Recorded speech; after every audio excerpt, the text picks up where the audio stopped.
오늘 말씀 주제는 예수님 실종 사건. 예수님 실종 사건. 12살 예수님의 선행학습이라는 제목입니다. 예수님 실종하신 적 있어요. 실종하신. 자, 성경 구절 다음 구절 한번 볼까요? 누가복음 2장 41절로부터 52절 말씀입니다. 다음 화면 부탁드립니다. 자, 같이 한번 볼게요. 같이 한번 읽어봅시다. 네, 그의 부모가 해마다 6월절이 되면 예루살렘으로 가더니 예수께서 12살 되었을 때에 그들이 이 절기의 관례를 따라 올라갔다가 그날들을 마치고 돌아갈 때에 아이 예수는 예루살렘에 머무셨더라. 그 부모는 이를 알지 못하고 동행 중에 있는 줄로 생각하고 하룻길을 간 후 친족과 아는 자 중에 찾되 만나지 못하매 찾으면서 예루살렘에 돌아갔더니 사흘 후에 성전에서 만난즉 그가 선생들 중에 앉으사 그들에게 듣기도 하시며 묻기도 하시니 듣는 자가 다 그 지혜와 대답을 놀랍게 여기더라. 그의 부모가 보고 놀라며 그의 어머니는 이르되 아이야 어찌하여 우리에게 이렇게 하였느냐. 보라 내 아버지와 내가 근심하여 너를 찾았노라. 예수께서 이르시되 어찌하여 나를 찾으셨나이까. 내가 내 아버지 집에 있어야 될 줄을 알지 못하셨나이까 하시니 그 부모가 그가 하신 말씀을 깨닫지 못하더라. 예수께서 함께 내려가사 나사렛에 이르러 순종하여 받드시더라. 그 어머니는 이 모든 말을 말씀에 두니라. 예수는 지혜와 키가 자라가며 하나님과 사람에게 더욱 사랑스러워 가시더라. 라는 것이 오늘의 본문입니다. 6월절이었습니다. 예수님께서 요셉과 마리아와 함께 6월절 예루살렘으로 갑니다. 6월절은 아시죠? 우리나라의 설날하고 똑같아요. 유대인에게서 최고의 명절입니다. 모두가 다 예루살렘으로 다 모여들어요. 그래서 6월절을 보내기 위해서 예루살렘으로 갔습니다. 그때 예수님의 나이가 12살이었습니다. 만으로 하게 되면은 보통 12살이면 우리나라 초등학교 6학년 사춘기 시절이라고 할 수 있죠. 12살이었는데 자, 성경에서는 예수님의 이 유년 시절에 대한 기록은 여기밖에 없어요. 예수님의 유년 시대에 대한 기록. 예수님 우리 나이 때 어땠을까 궁금하지 않나요? 여러분 나이 때 예수님 어땠을까 궁금하지 않나요? 그 기록이 여기밖에 없어요. 그때 예수님이 6월절날 12살 때 절기를 따라 예루살렘으로 갑니다. 근데 이때 우리 때 뭐 어때 예수님은 어땠을까 했는데 안타깝게도 예수님은 그때 실종을 해요. 예수님 사라지신다라니까 재미있는 일들이 여기에 벌어집니다. 예수는 이제 6월절이 끝나고 난 다음에 돌아갈 때에 예수는 예루살렘에 머무셨더라. 머무셨더라. 그 부모는 이를 알지 못하고 동행 중에 있는 줄로 생각하고 이를 알지 못했어요. 동행 중에 6월절이 끝나고 난 다음에 집으로 돌아가고 있는 동행들이 있었어. 동행 중에 있는 줄로 생각하고 하룻길을 간 후에 하루가 지났어. 하루가 지나고 난데 예수 어디 갔어? 하루가 지나고 난 다음에 예수님이 사라진 걸 알게 된 거예요. 그래서 친족과 아는 자 중에 찾되 만나지 못하며 이거 큰일 났네. 그래서 다시 돌아가죠. 어디로? 예루살렘으로 돌아갔더니 돌아가고 난 다음에 또 예수님을 못 찾아. 언제 찾느냐 하면은 사흘 후에 성전에서 예수님을 만나게 돼요. 첫 번째 궁금한 거 생기지 않나요? 어떻게 하루 만에 예수님이 없다라는 걸 알게 되었을까? 여러분 예를 들어 부모님하고 에버랜드를 갔다고 집으로 돌아오는데 하루가 지나고 난 다음에 성찬이 어디 갔어? 그런 경우 있나요 없나요? 그런 경우가 발생했다라니까요. 뭔가 예수님하고 죄송합니다 마리아께서 치매에 걸렸다든지 아니면 아동학대를 했다든지 뭐 등등 아니었겠죠. 그때는 여러분들이 여기 나오죠. 공동체 삶이었어요. 단지 요셉과 마리아만 있던 것이 아니라 친족과 아는 자 중에 모든 무리가 함께 어울려 다녔어요. 어울리다 보니까 예수님은 그 또래라서 같이 어울려 다녔을 수 있겠죠. 어른들끼리 가고 애들끼리 오겠지라고 생각했을 수도 있을 것 같아요. 물론 제 생각입니다. 거기에 대한 주석은 없습니다. 아마 그랬을 것 같아요. 그래서 하루 지나고 난다 얘가 어디서 놀고 있어? 얘 밥 먹으라 하고 찾아보니까 예수님이 없는 거예요. 아무리 찾아봐도 없어. 얘가 어디 있어? 라고 해서 다시 예루살렘으로 찾아갔던 것 같아요. 찾아갔더니 그래도 또 못 찾았어요. 3일 만에 성전에서 예수님을 만났는데 예수님께서 누구와 함께 있어요? 선생들 중에 앉아서 그들에게 듣기도 하시며 묻기도 하시니 듣는 자가 다 그 지혜와 대답에 놀랍게 여기더라. 예루살렘 어디서 놀고 있어? 궁금했을까요? 놀이터에 놀고 있어? PC방에 갔을까? 노래방에 갔을까? 이놈들 또 어디 갔어? 예배만 마치면 노래방 가고 PC방 가고 그랬을 거라고 생각했는데 6월절만 끝나면 그랬을 거라 생각했는데 예수님이 어떻게 하고 있었어요? 선생들 중에 앉아서 그들에게 듣기도 하고 묻기도 하시니 몇 살 때에? 12살 때에 놀라운 걸 발견하셨어요. 어쩌면 이상하다 하는 발견을 이때부터 하셨는지 모르겠어요. 예수님이 태어나자마자 진리를 깨닫고 태어나자마자 하나님의 말씀 전하고 그랬던 거 아니에요. 똑같이 우리의 육신을 타고 육신을 통해서 태어나셨기 때문에 똑같이 성장을 해나가세요. 똑같이 성장을 해나가는데 예수님의 다른 모습들이 여기서 발견되기 시작했던 것 같아요. 그래서 듣는 자가 그 지혜와 대답을 놀랍게 여기더라. 그의 부모가 보고 어떻게 했다? 놀라며 요셉과 마리아 보고 놀랬던 거예요. 얘가 뭔가 좀 비상한 건 알았는데 얘가 왜 이래? 놀라며 그래서 그의 어머니가 이르렀어요. 아이야 어찌하여? 요거 보세요. 아이야 어찌하며. 왜? 예수님의 성숙함을 몰랐어요. 그래서 아이라고 불렀어요. 요셉과 마리아에게 보기에서는 예수님이 여전한 아이였을 뿐이에요. 그래서 아이 어찌하여 우리에게 걱정을 끼쳤느냐? 여기서 이래 나오고 있지만은 사실 어떻겠을까요? 야단치고 난리 났겠죠. 어머니의 잔소리가 시작되고 난리 났겠죠. 그랬을 것 같은데 예수께서 이르시되 어찌하여 나를 찾으셨나이까? 아주 생뚱한 말을 해요. 예수님이. 뭐라고 이야기해요? 내가 내 아버지 집에 있어야 될 줄을 알지 못하셨나이까? 여기서 내 아버지 집은 누구의 집을 이야기하나요? 최초의 예수님이 최초의 하나님 아버지를 이야기하는 구절이에요. 12살 때 12살 때 예수님께서 내가 내 아버지 여기서는 영적인 하나님의 아버지 비로소 예수님이 영적인 하나님의 아버지를 깨달으셨던 거예요. 내가 내 아버지 집에 있어야 될 줄을 알지 못하셨나이까 하시니 그 부모가 그 하신 말을 깨닫지 못하더라. 요셉과 마리아도 결국에는 그 말을 깨닫지 못했던 거예요. 영으로 나셨던 예수님을 깨닫지 못했던 거예요.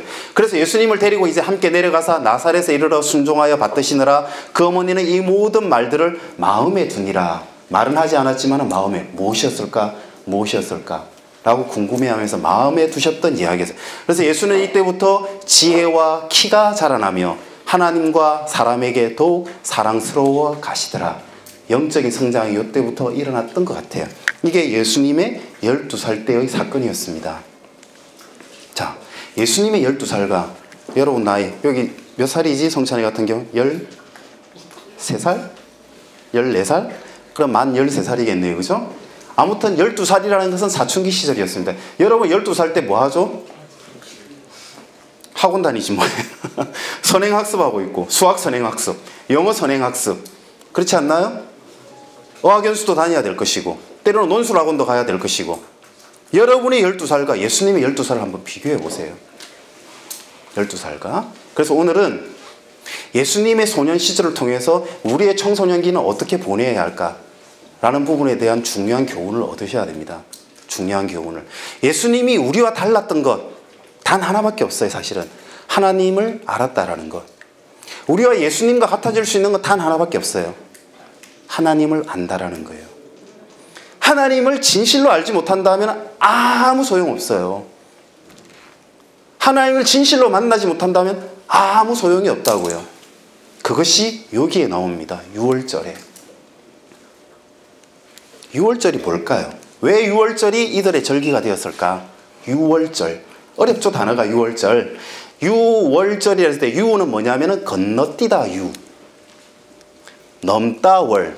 건너뛰어 넘은 날이라고 해서 6월절이라고 이야기를 해요. 성경이라는 것이 한자로 표현되다 보니까 되게 어려워졌던 거예요. 그래서 6월절은 건너뛰는 날. 영어로는 뭐냐면은 Passover. Passover이에요. 패스했다, 통과했다, 넘어서 통과했다라는 거예요. 넘어서 통과한 날. 요거를 적는 사람이 퀴즈 나올까봐 적는 사람들도 있는데 히브리어로는 페사흐라고 이야기를 해요. 출애굽기 12장 11절에 나오는데요. 자, 요게 여러분들도 아마 아실 겁니다. 모세와 함께 이들이 이제는 출애굽을 하려고 합니다. 출애굽을 하려고 하는데 애굽의 왕이 히브리 사람들이 출애굽을 해서 자기의 땅 본토 아비의 땅 가나안으로 가게끔 허락을 하나요, 안 하나요? 안 하죠. 못 가게 막죠. 왜? 430년 동안 히브리 사람들이 애굽의 노예에서 살았거든요. 이 히브리 사람들이 뭘 했냐면은 애굽의 노동의 역할, 노예, 모든 3D의 값진 일들 얘네들이 다 했거든. 얘네들이 빠져나가면은 식당에 일할 사람이 없어.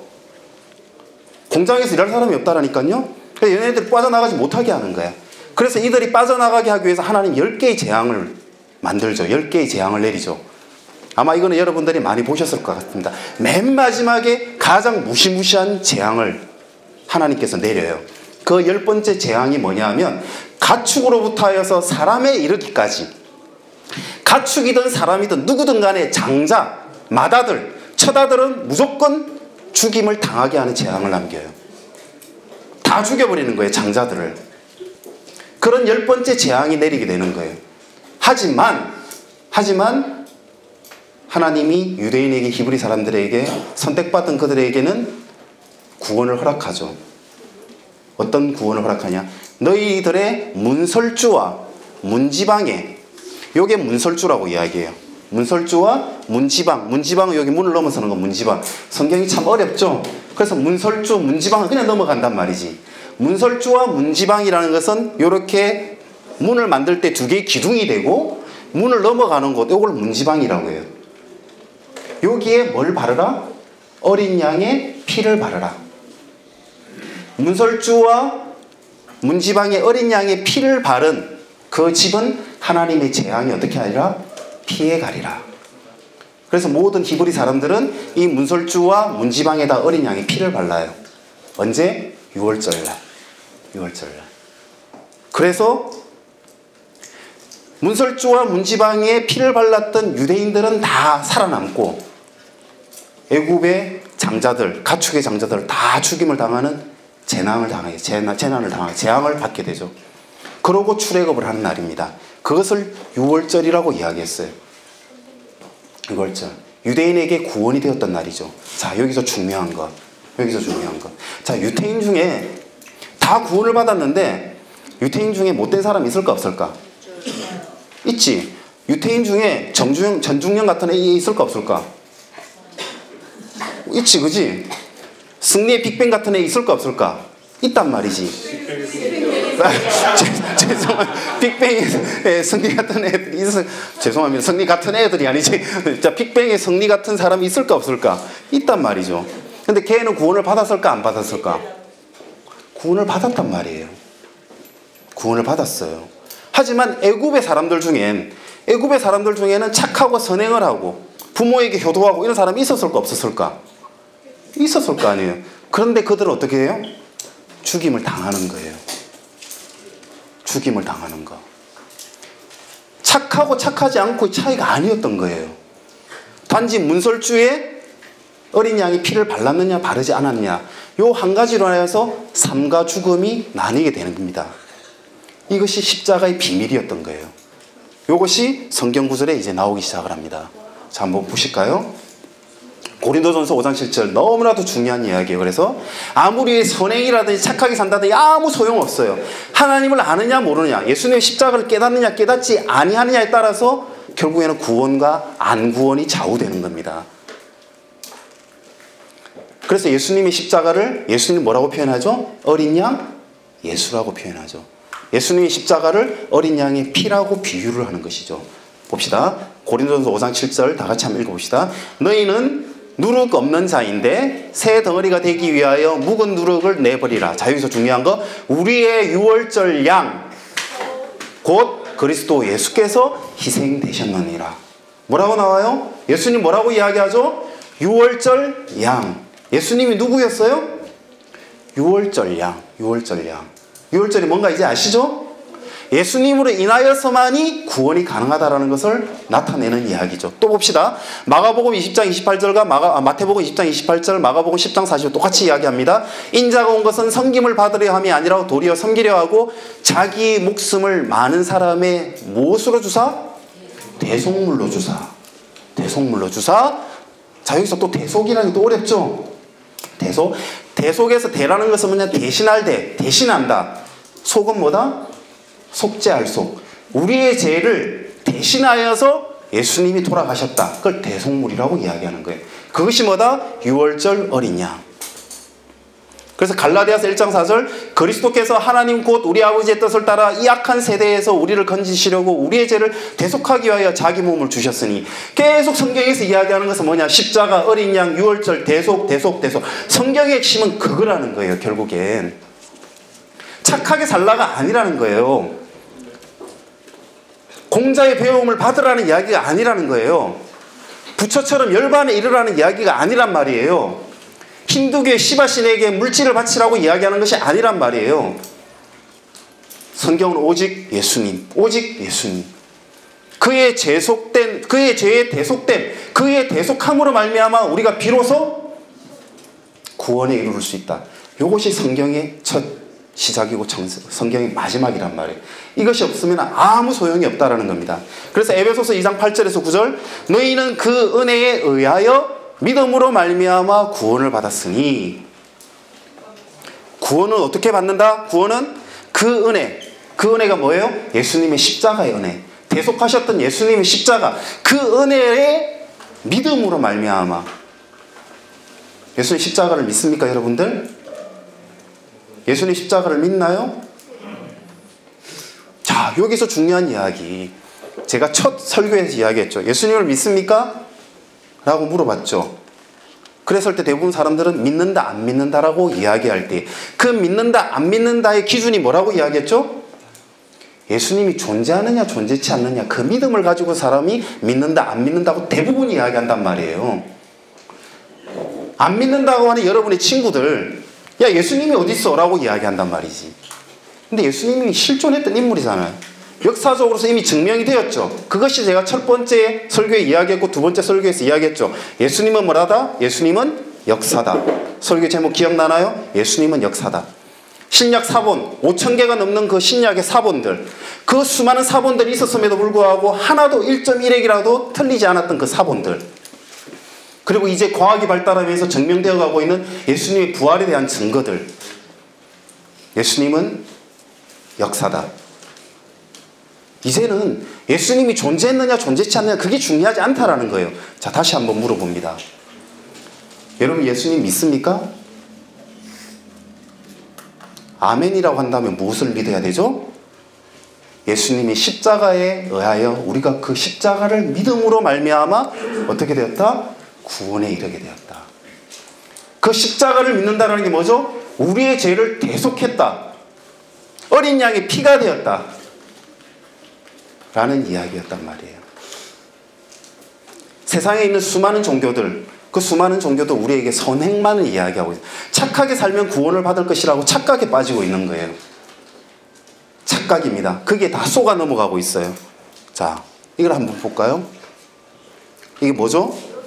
롯데타워예요. 자, 롯데타워. 지금 하나 퀴즈 하나만 낼게요. 퀴즈 하나. 여러분 메모지 하나 받으셨죠?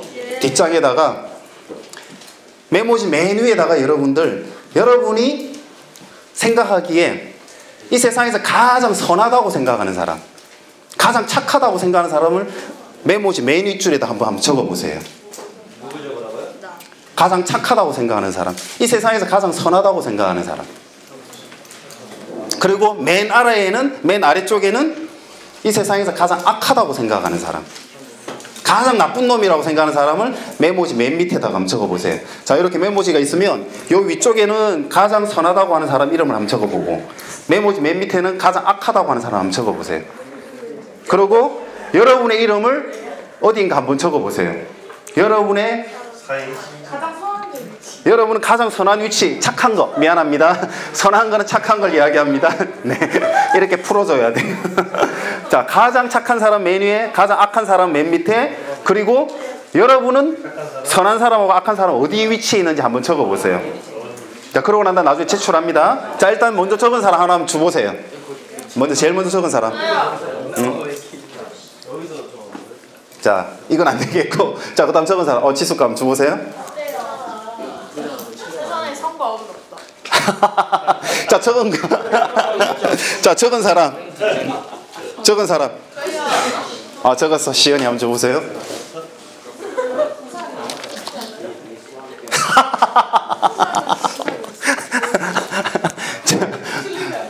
맨 우리 쪽에 제일 선한 사람은 시은이래. 제일 악한 사람은 세빈이래. 제일 선한 사람은 시은이고 제일 악한 사람은 세빈이. 오케이. 어쨌든 자 이렇게 적을 수 있고 어떤 사람 이렇게 적을 수 있어요. 제일 위에는 뭐 예를 들어 마더 테레사, 성녀라고 이야기하는 마더 테레사를 적을 수 있고요. 맨 밑에는 히틀러, 그죠? 유태인을 600만 명 이상 죽게 했던 히틀러, 그런 사람의 이름을 적을 수 있을 거예요. 여러분의 이름은 그래요? 오, 시오 빙고. 시오가 그래서 그때요. 자, 시오 거 한번 줘보세요. 제 것도 받아가세요. 아, 그래요. 나중에 한번 받아볼게요. 자, 시오 거는 마더 테레사, 그 다음 맨 밑에는 히틀러라고. 오, 적었어요.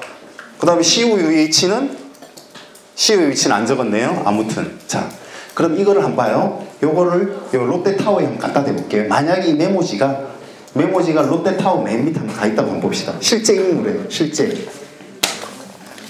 이 위치에 있다고 한번 생각해 보세요. 저 꼭대기에는 하나님이 바라보시는 선의 기준이에요.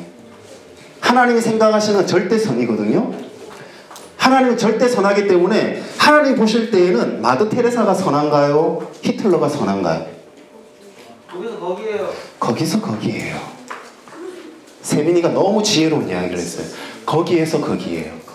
하나님이 보실 때에는 마더 테레사든 히틀러든 거기서 거기에요. 어느 누구도 하나님의 기준에 의해서는 선하다라고 인정받을 수 있는 사람이 아무도 없어요. 우리가 어찌해야만 이 선이라는 기준으로 착하다라는 행위를 통해 하나님한테 갈 수 있을까? 절대 못 간다라는 거예요. 거기서 거기에요. 무슨 말인가 아시겠습니까? 그래서 구원이라는 것은 다시 한번 봅시다.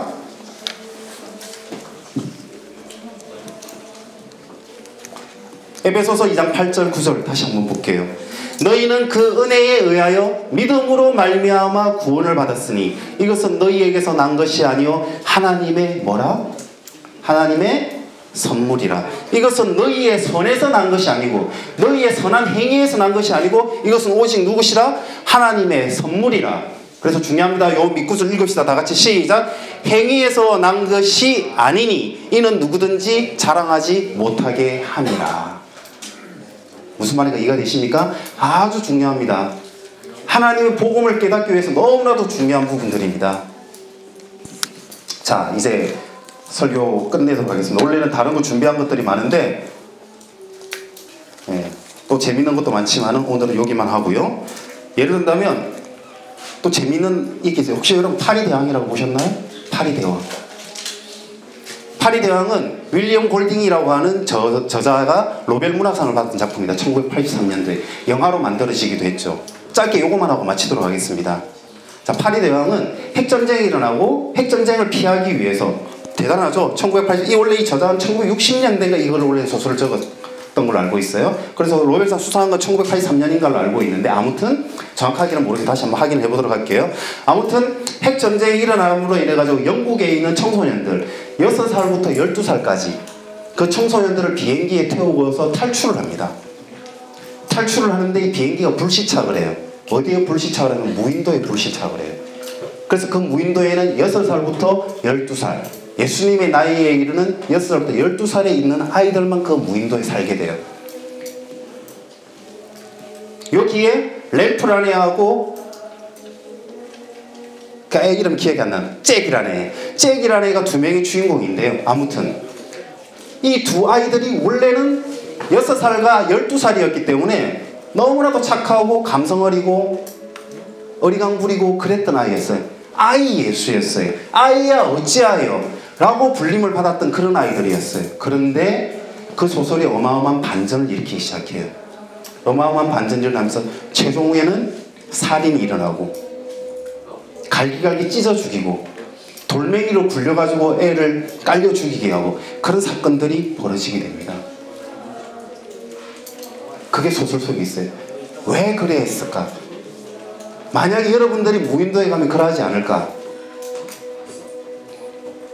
이 아이들은 무인도에 가서 문명이라는 세계와 단절이 되게 됩니다. 자기의 감정을 어떻게 조절할 수 있는 능력이 없어요. 분노를 조절할 수도 없고 이성이라는 부분도 성장할 수 없었고 결국 문명의 단절이라는 것은 이 아이들의 잔혹한 참혹한 삶의 모습들을 만들어가기 시작해요. 그것이 파리대왕입니다. 그것이 파리대왕.